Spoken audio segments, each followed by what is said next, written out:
Okay, it's Santana. I'm back again. You know what, man?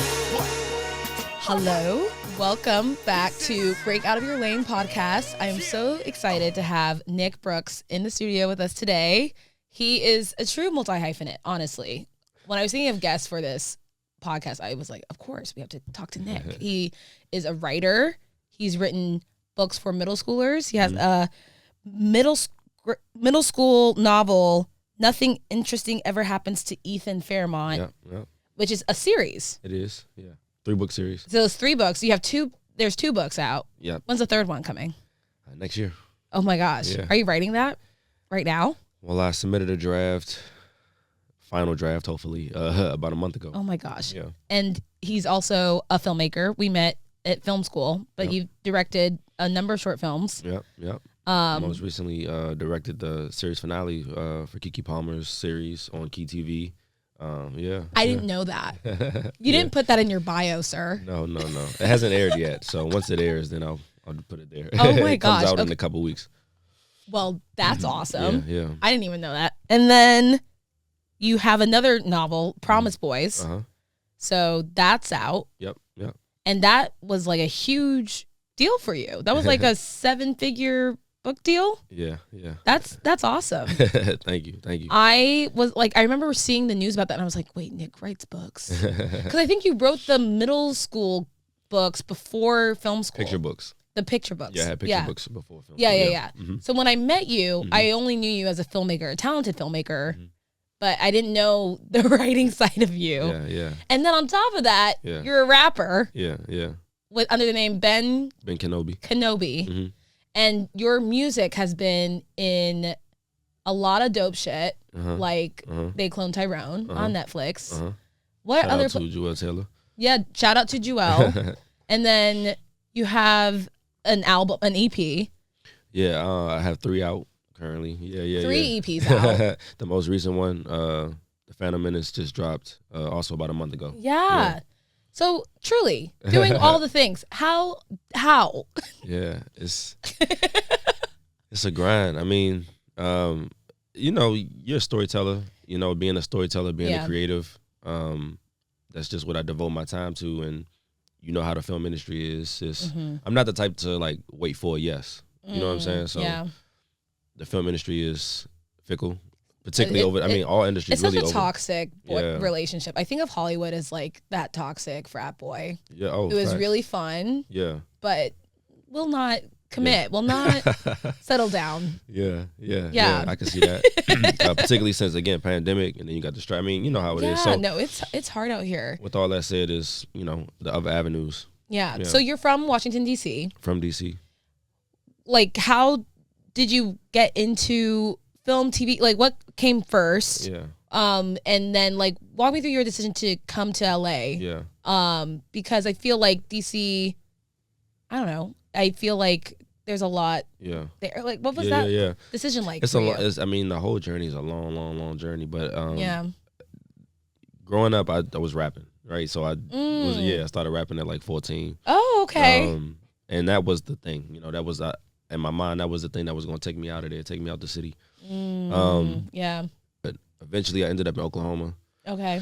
I was going to school out there. I was working with good music, an artist by the name of Tony Williams. Wrote a few records for his first album, his first good music album. Yeah. And basically we fell out.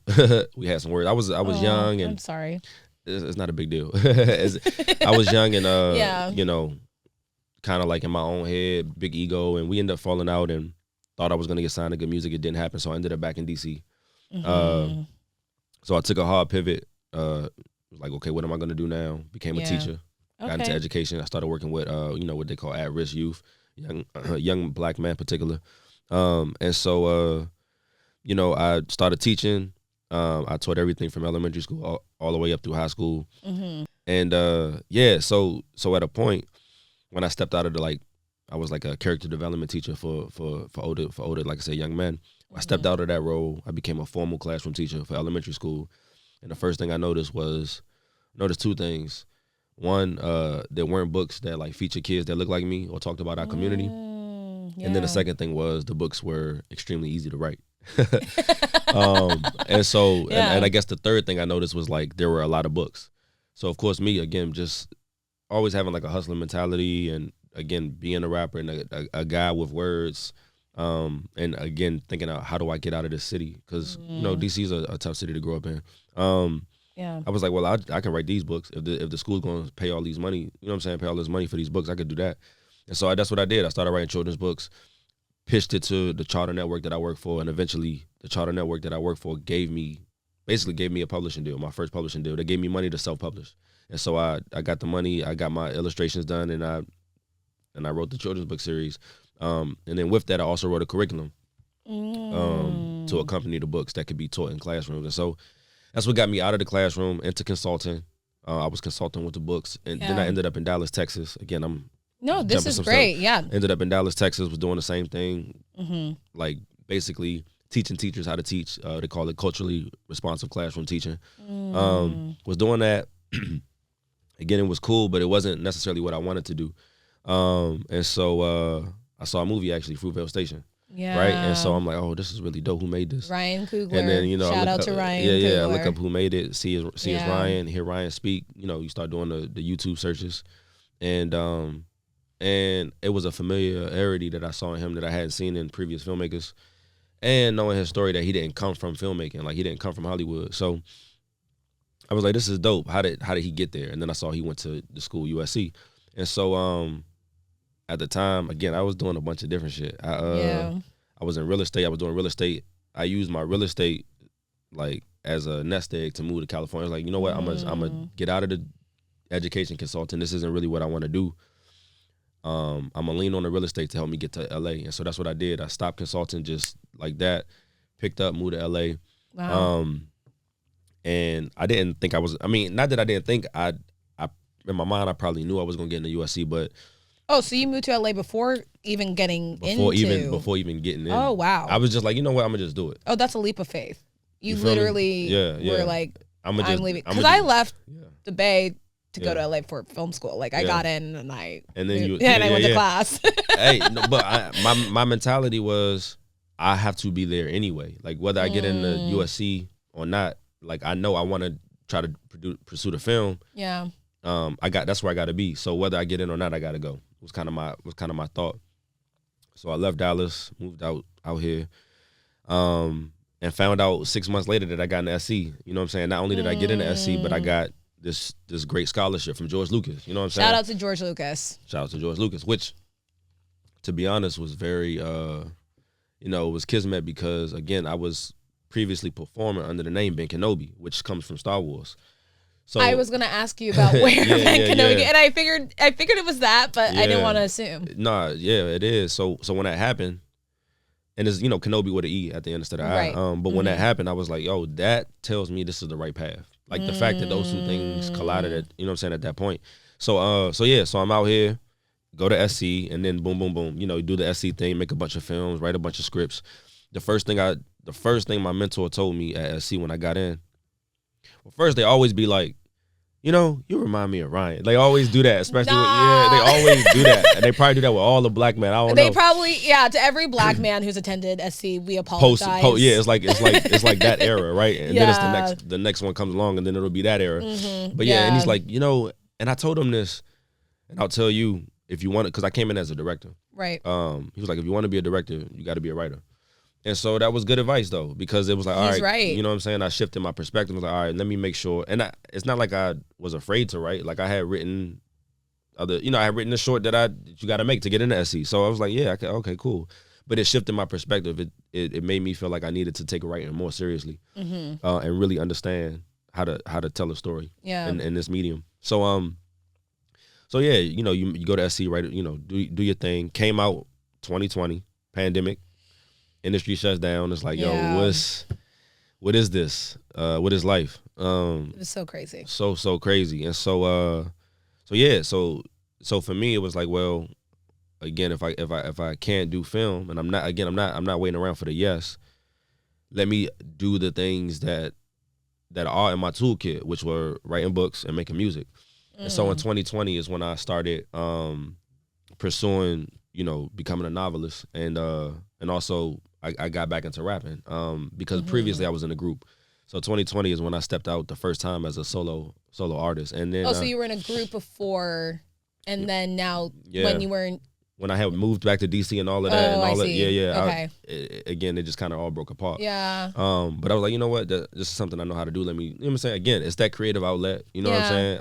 And so I just, that's what I did. You know, and then you look up, and almost 4 years later, you know, it's some of the things you talk about. All of these things are coming to fruition. And so let's go through the buckets then. Yeah, so you have your film and TV bucket. Yep. You got shows you're developing. Yep.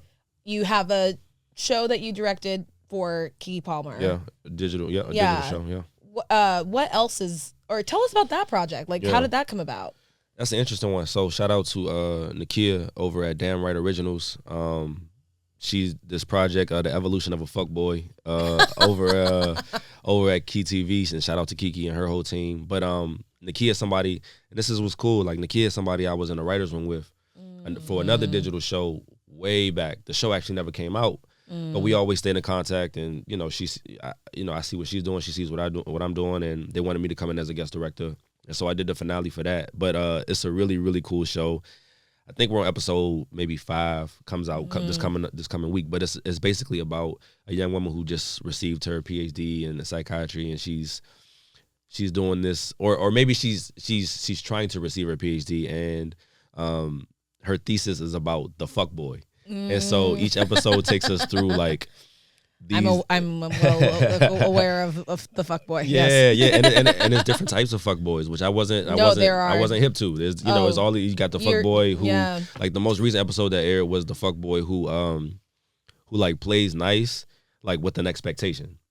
So they want to be a friend and they want to help but they have an expectation, and when the expectation isn't met, then they flip the switch, and all of a sudden they become mean, you know. And I'm like, damn. And then before that is there's all these different fuckboys. Anyway, it's great. You know, you got the hotep, you know, the woman hater basically. You know, you got all these different type of fuckboys. The guy who's full of himself, like all of these different things. And so it was interesting. It's an interesting project, and it was fun. It was super fun. And so again, shout out to the whole team. But is it out now? Yeah, it's out now. Yeah. Where can we watch it? You could go to Keytv. You know what I'm saying? Is that an app, a website? Yeah, app, website, like all the things, all the above. Okay. Yeah, you can go to Keke Palmer's Instagram and check out. You know, oh right, okay. She got all the links. But yeah, keytv.com, or you go to download the Keytv app. Okay. But you know, Keke has been very vocal about like giving opportunities to up and coming filmmakers, but also like finding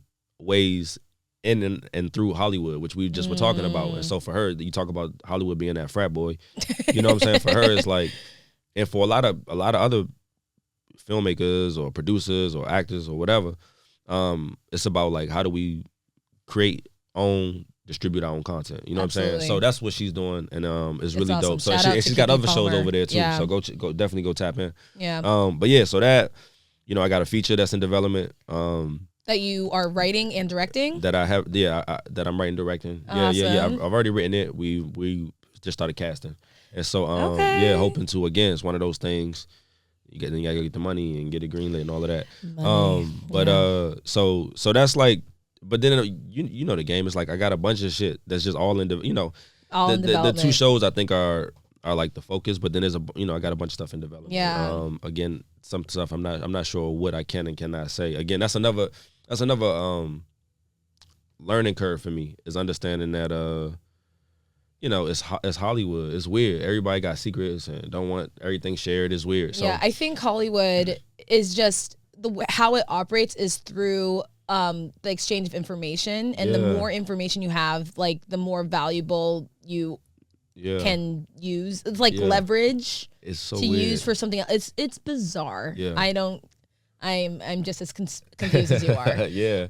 So let's go to the music bucket. Yeah. So you have your film and TV stuff, and then music. Yeah. What's happening there? You just came out with your EP. So yeah, just did released my 3rd EP.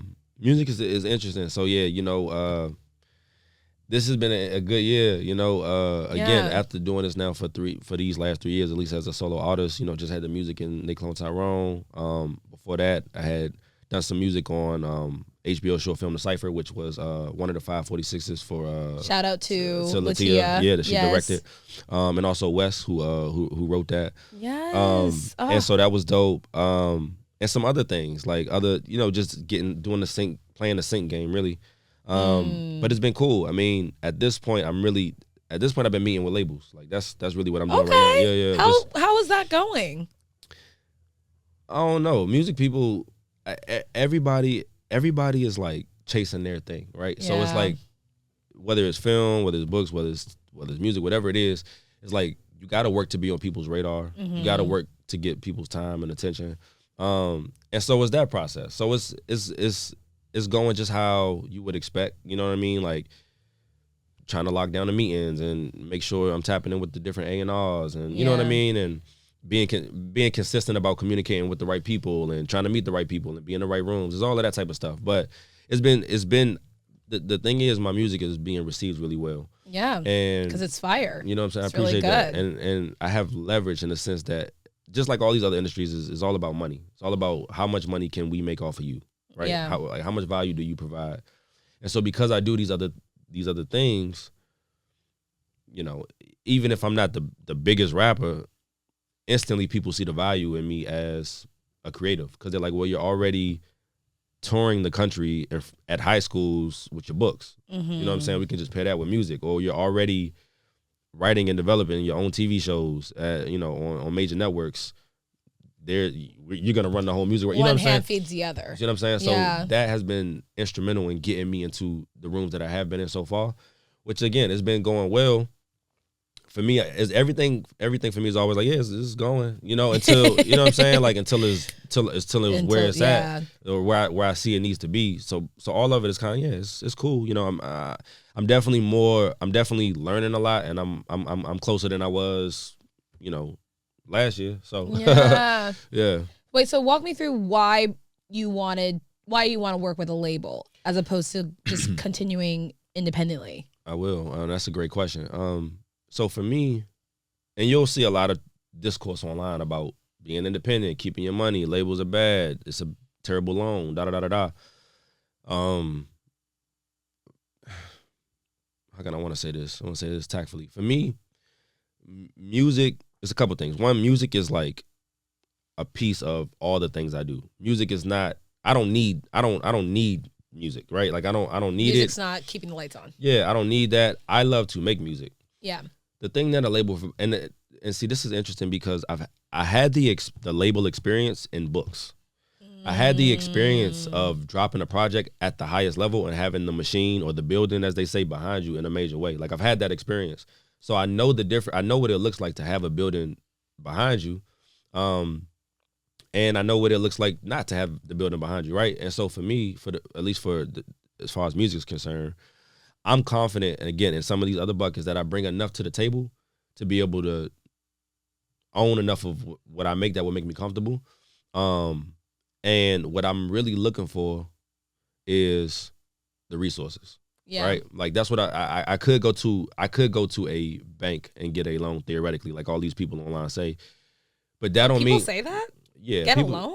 People just be talking. Oh, okay. I mean, I understand for it. music? Oh. It makes sense because you got to make the you got to. It costs money to do this, right? Even I mean, all of it's marketing, really. Like it sure it costs money to make the music, but marketing is where the money's really spent. Yeah. So I understand that, but just because I go to a bank and get $100,000-$200,000 don't mean I'm gonna be able to get to the people to do the marketing that I need them to do. The labels are the ones who had those connections, or the managers, or the A&Rs, whatever.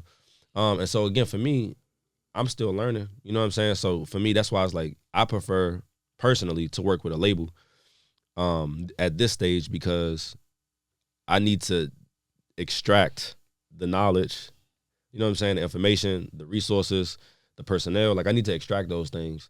Sure, I could just throw my own money at it, but you know what I'm saying, at this point it's like it's not life or death for me. Like I don't need to be like, yo, I got to put my last dollar into my music. Like I don't really need to do that. The other thing for me is like, again, even if I did, I know I'm gonna be good in music because again, I'm making TV shows. Like I'm gonna be making TV shows and movies.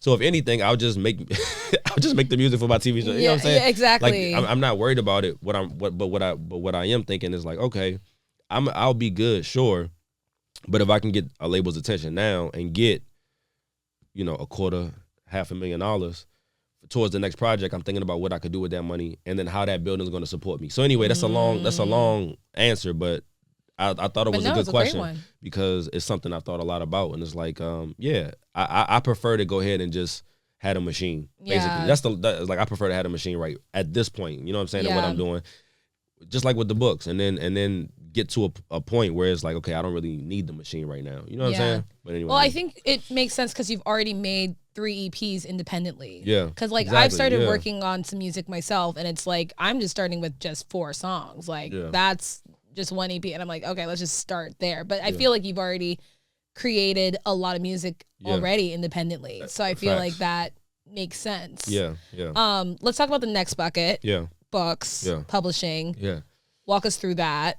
Like, okay, you had the middle school book series. And then you have Promise Boys, which was huge. Like, are you trying to make Promise Boys into a movie, or are you working on the next book? Like, walk me through the book side of your brain. All of the above. I think it's all about IP. You know what I'm saying? And I think so for the books, just like TV and music. Like for me, it's also about like I want companies. Like I don't think I necessarily have to be the person writing, directing every movie I ever make. And I know I'm thinking this is, 10 years down the road, but I'm already kind of like priming my mind for that. And so similarly in books, it's like I want to put on or help other up and coming authors the same way that I was helped. You know what I'm saying? Like I love writing books. I think, but I want to like keep my options open. You know what I'm saying? So for me right now, I'm writing the next YA novel. I have another middle grade series that I'm interested in writing, and then I have a children's series that I'm interested in writing. Beyond that, the only other things I really see myself doing is like, I won't say the only other things, but I see myself like tapping into other IP. So like writing for like Marvel, DC, Star Wars, like writing. George, you know what I'm saying? Watching. Writing, kind of like diving into that. Or listening. But I guess what I'm saying is for me, like I'll do it as long as I'm drawn to it. You know what I'm saying? Like if I don't have the right idea, or if I don't feel like passionate about it, then again, it's one of those things where that's why I have these other things to like, you know what I'm saying, hold my attention until the right idea comes along and I think this is right for books. But anyway, to answer your question, I'm definitely still, like I said, I'm writing the next book now, as well as developing a couple other series. So I've given myself already almost like a 10-year kind of runway to be like, okay, this is what I'm going to do in books for the next 10 years, basically is what I'm saying. And then at that point, on the other side of that, I imagine maybe the career will be in such a place where it's like I can just keep doing this forever because I'll have built up the name. But that's where I'm at with it. I'm thinking about, okay, how do I set myself up for the next 10 years in books? Because I think books is probably the foundation. Really? Yeah. I mean, to your own point of like Promise Boys being so huge, like that's the thing. Books is the thing that like in my brain with the whole multimedia company thing. I mean, again, books is what establishes the IP. The IP you can take to TV and film, the music you can support, and the TV. You know what I'm saying? But books, I think, books is also like the most straightforward. Yeah. You know what I'm saying? Like again, we talked about this toxic waiting game with Hollywood, and we already know, we hear all the stories about the music industry. Books, for me at least so far, has been very straightforward. It's like, okay, we like this book, we want to do this book, let's do the book. Like, it's not a lot of the whole, waiting around and development hell and all that. Like, it's not all of that, right? It's like, okay, you want to do the book. So that because that's so straightforward, I feel like that's like that's the foundation. That'd be like the 9 to 5. Like, so yeah, definitely. Anyway, again, to answer your question, it's like, definitely still writing, and working on the next books. Working on not just the next book, but like what a book company could look like, what a publishing imprint could look like, or what a packaging company could look like. That's what I'm really working on, because I want to just, I'm trying to set all of these different things up to support each other. Yeah. Like an ecosystem, basically. Yeah. Yeah, absolutely. So out of these 3, the film and TV, the music, and the books, which industry is the biggest fuckboy? Probably music. You know what I'm saying? I forgot to mention me and Currency had a track on the most recent project, the Phantom Menace. Nice. Me and Currency have a track that just went number one on one of the playlists for Apple. Yes. So, okay. It's been going well, but the on the flip side, again, it's like you got to do so much work to get I mean, and you hear all the things, even with like Spotify and the little money you get. Like what, 0.02 cents for each for listen? every stream. Like that's crazy. So definitely I'd probably say music. Yeah. It just feels like, the music industry, it just feels like, how is it sustainable? Like, how are artists able to sustain themselves? Well, that's the thing. I don't think it is sustainable. And I think a lot of rappers, particularly rappers, it's all smoke and mirrors. You know what I'm saying? Like the whole, like the flashiness and the car. Like, I don't think these people are really making that much, any money, for real. Damn. And so when you talk about sustainability, that's why for me, if you're just rapping, you're kind of losing. I mean, if that's what you want to do, sure, but understand that, again, you got the top of the top, you know, you got the Drakes and the Travises and all of this, but for me, the way it becomes sustainable for me is the fact that I'm making, you know what I'm saying, if I'm gonna be making movies and TV, then I know that these two are going to go hand in hand. So then all of a sudden it becomes sustainable because I understand. I mean, it's what Issa's doing with radio. You know, Issa has a company called Radio where she's music licensing and I mean, it's a label, right? She has artists. Her artists are making music for her TV shows. Like, you know what I'm saying? It's a no-brainer. I think it's genius. I think it's also a no-brainer. And it's like a lot of people just didn't really see it. Yeah. And she's somebody who is tapped in. Ryan's doing it. Ryan has a label. You know what I'm saying? Ryan Coogler? Yeah, like Proximity has a whole. I did not know that. If you look at who's EPing in these soundtracks, whether it's Black Panther or, you know what I'm saying, or Creed 3, he's EPing in these soundtracks. I feel like I saw Lena Waithe maybe had a label deal. You know, like these filmmakers, particularly. I don't know what the whites are doing, but we don't know what the whites are doing. But like these kind of like. You know, and you can count them on one hand. It's also sad. But I feel like the idea of taking IP and bringing it into film and TV, like Reese Witherspoon's doing it with Hello Sunshine. Yeah. I just feel like there's a lot of creatives that are doing that. Yeah. In terms of like with music and everything you got going on, like how are you able to sustain yourself? Like, is the book deals like funding your music stuff? Like, how are you able to realistically like sustain everything going on like day to day, like with the money and everything, like financially, like capital, like how, because I feel like with all art it just takes so much money to do this stuff. It takes a lot of money. Yeah, fortunately, the books, even the TV writing, you know, I'm receiving you know, money for this. Shout out to the Writers Guild. You know, yeah, I mean, fortunately, basically, I'm in a place where like my art is making money. Basically, I love that. Yeah. Basically, So it's able to, you know, I'm able. But in books, like which art, mediums is funding you right now?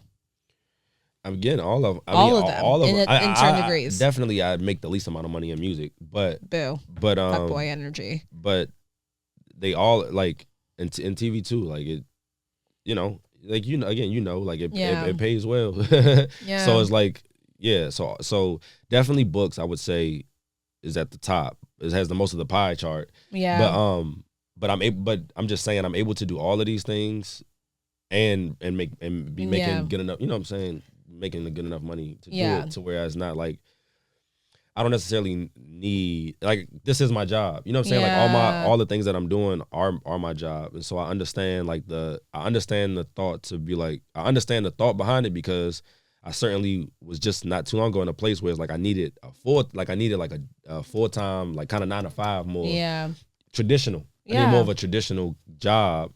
But fortunately it's just like, it's still a job, but it's like just the things that I'm working on. You know what I'm saying? Yeah. I love that. Yeah, I think there's that point before your art is making money. Yeah. You need that full 9 to 5 predictable income stream. Yeah. And then once like one bucket goes, which I think in your case was books, you're able to then focus on your art full time. 100%. Oh, I love that. That's the dream. Yeah. In fact, I remember when I was leaving my full-time job. Yeah. We were assistants because you were assisting a director. Yeah, Rick Fairmont. You were producer, director, and EP of Mandalorian, which is another George Lucas, Star Wars. I just feel like I worked on season 3 of Mandalorian with him and was shadowing him, and we did we did a couple other things, and he was really dope. But yeah, I remember when I was like, yo, I gotta go. Yeah. You know what I'm saying? It's time for me to go out on my own. He was pissed.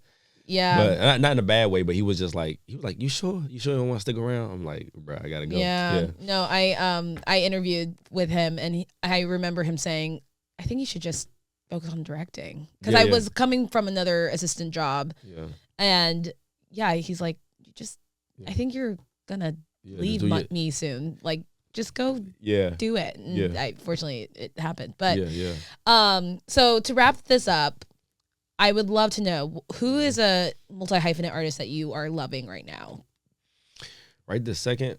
Like someone who's like doing Donald all Glover the things. is like yes, Donald Glover. Our last guest, Junior, said Donald Glover too. So. I mean, it's hard as far as like, well, one, he changed TV. Like he changed TV. Yeah, he changed TV. So really? Yeah. I mean, some would argue Norman Lear did that. R.I.P. to Norman Lear. But I don't know. I think he changed TV. I think I wouldn't say his impact in music was substantial. You know what I'm saying? I'm gonna say he changed music. Because he's kind of like fruit off like a Kanye tree, but like no. But his impact in music was substantial, and I think if you'd be hard pressed to find any, maybe I'll speak for like male black director, writer who don't reference Atlanta as a comp in anything they trying to do. Like, you know what I'm saying? Like, I think he completely changed that for a lot of people, and changed how you can go about storytelling in a series, you know. So his place in both of those alone in Hollywood and in music, and a lot of others came after him. You know, people will talk about Dave, which is, you know, Dave was so good. Their new season, I was very impressed. It's very good, but I don't think you get Dave without Atlanta. Oh no, you know absolutely what I'm saying? Not. Like, no. And so and there's some other ones too, but like I think he changed TV. And then trying to think, I don't really just think there's too many. I don't know. You're seeing it, interestingly enough, and it kind of tracks with what I'm saying. You're seeing a lot more like a lot of actors. You see them doing music now. Like you're starting to see people's. They're doing different stuff, and I just think that's. But anyway, to answer your question, I'd say like Donald Glover's probably up there. Yeah. And then what advice do you have for creatives that are trying to do more than one thing? Like maybe they're an actor who wants to do more music, or they're a novelist trying to do film and TV. I don't know. Or what? I mean, just do it. Just do it. Don't be afraid of that, you know what I'm saying, intrusive thought of like, oh, well, maybe I'm doing too much, or all the things people talk about, you know, imposter syndrome, all of these different things. I would say just do it, you know. Nike that shit. Yeah, man, just do it. And yeah, I think you'll be fine. Again, I think as you do it, you start to learn how to do it, right? Like, I think maybe at first it's hard to like prioritize or figure out what to. At first it's probably a little tough, but like I've been doing it for so long. I was doing it for so long, with even just coming up with trying to rap and trying to do this and trying, you know, it just. I think I've always been the type of person who's doing like 3 or 4 things. Even coming up, I had 3 or 4 jobs. Like while I was in school, I was in college, I literally had like 3 or 4 jobs. Like I've just always been a person. You've just always been. Yeah. It's the ADHD. Oh man. Yeah. But yeah. Oh, that's amazing. Well, thank you so much, Nick, for joining us. This was so awesome. Yeah, thanks for having me. Thanks for listening to Break Out of Your Lane podcast. Yes. This episode of the Break Out of Your Lane podcast was recorded at Pirate Studios in Los Angeles, California. The song for this episode, performed by our guest in this episode, is Nosferatu by Ben Kenobe. The show is hosted, produced, and edited by Tayo Amos. Our associate producer is Aisha Holden. Video work is provided by Rogelio Salinas and Mauricio Zambrano. Thank you so much for listening, and be sure to check out our next episode dropping next Wednesday. And feel free to rate this episode and share this with a fellow creative in your life that could use some inspiration to break out of their lane.